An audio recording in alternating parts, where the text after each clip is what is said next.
بسم الله الرحمن الرحيم. الحمد لله وحده والصلاة والسلام على من لا نبي بعده. أما بعد، فقد قال الله تبارك وتعالى في القرآن المجيد والفرقان الحميد: أعوذ بالله من الشيطان الرجيم. بسم الله الرحمن الرحيم. يا أيها الناس أنتم الفقراء إلى الله.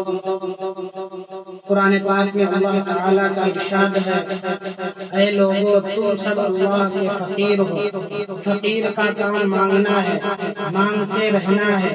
مانگنا ہی اس کی پریشانی کا حل ہے، اس کی دشواریوں کا علاج ہے، اس کی ضرورت کی تکمیل ہے، اس کے درد کی دوا اور اس کے زخم کا مرہم ہے۔ چونکہ ہم سب فقیر ہیں، اس لیے ہمارا سب سے بڑا ہتھیار مانگنا ہے، یعنی دعا، التجا، خدا کے در پر سوال اور اس کی بارگاہ میں عاجزی اور آہوزاری۔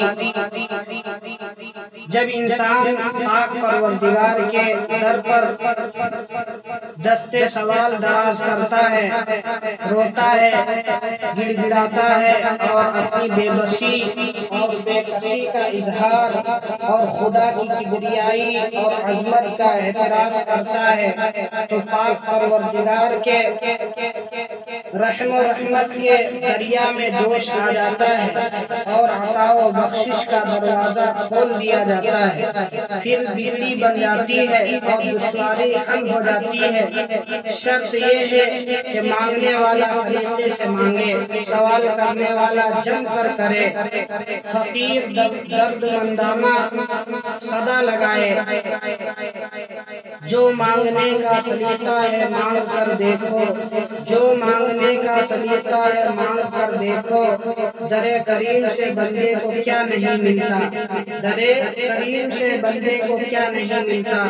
دعا مومن کی روحانی غذا ہے، مسلمان کا ہتھیار ہے، سائل کا سہارا ہے اور محب و محبوب کے درمیان راز و نیاز ہے۔